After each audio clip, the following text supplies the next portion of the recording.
Hello and welcome to Quell. Now I'm sure one or two of you have seen the title of the video, Lockdown Dublin Riots, and probably thinking, what are we on about? Well, we deal a lot with, as we always say, staff safety. And part of it is what you've just seen in the title, is that lockdown.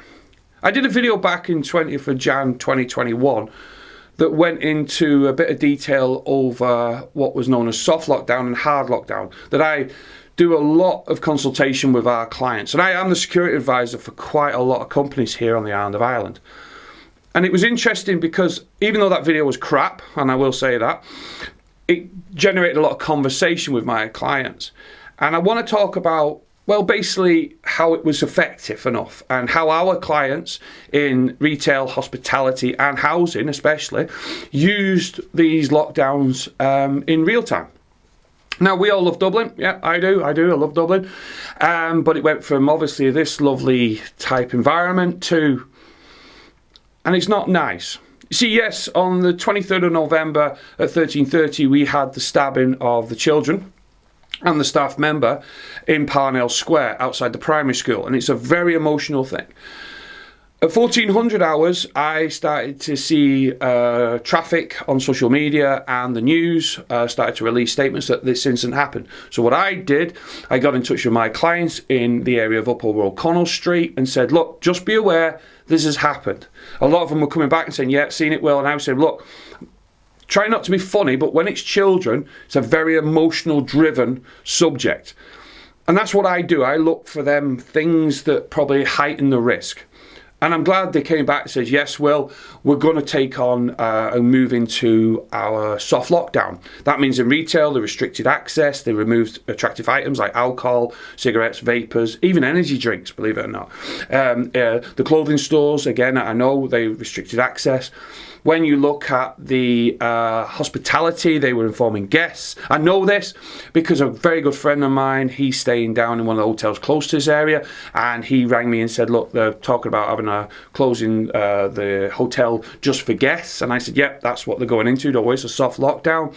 Even to the point of housing and care, where they were doubling up in some of the hostels that I've worked with, because I've worked a lot with the councils and the homeless sections over the years. So they went into this, and this carried on. And in 1830, we had the protests. And I'm not going to start talking about what actually happened in the incident, because that's down to the Garda Síochána. And when the report comes out, I'm sure we'll all read it with interest.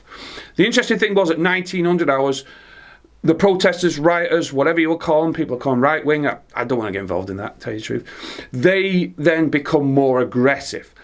And that's when the decision was made. I was getting texts, phone calls, messages, you name it, from my clients saying, we're going to go into a full lockdown and we're going to concentrate on our staff, which was great. And what was interesting for me was I was getting a lot of comments was staff are using their safe zone. Now, I've done a video on that, and I would urge you to look at that and urge you to look at the personal lockdown. Because what that meant was the staff, because transport was closing, Luas line, the Irish Rail, the bus and Éireann, they were all getting shut down. Even taxi drivers were avoiding the area. That they couldn't get out because they used public transport. So they arranged with their loved ones a safe zone prior to this, just on the outskirts of the city, where they could walk to, get picked up and get home safely. And I've seen comments over the weekend to me from staff saying it worked. And I'm laughing because I said, yeah, because everything, when you look at safety ideas and safety measures and safety equipment, you don't realise how important it is until you use it. Now, obviously, looting started at 2000 hours, and you've seen social media, I've seen members of the public being assaulted, the Garda Síochána, and I hope they're okay, all the way around about 22:30, 22:45. And then this is when the Garda says they've got control, things are quieting down, etc. And I've seen the train station was opening up, even the hospital had restricted access. And this carried on throughout the evening. The shock effect hit, obviously, the following day. That was the Friday. And again, I was talking to clients, and this weekend that's just gone, I travelled down to Dublin just to see a few people, just off my own back, because I'm interested in the subject of staff safety, and I'm interested in staff being safe. And the feedback I got reference to lockdowns was brilliant. I can't express how good that was. And it doesn't take long. Think about it, put it in your procedures, you know what I mean? What would you do in a soft lockdown and a hard lockdown? And also, obviously, prioritising that subject of staff safety. And if you take elements even from our YouTube channel and put them together, you might find that you'll have a workable plan. So to all my clients in the Dublin area that reacted on the 23rd of November to protect your staff, you get nothing but praise from me and my team. Please continue to watch our channel, stay safe whatever you're doing, and bye for now.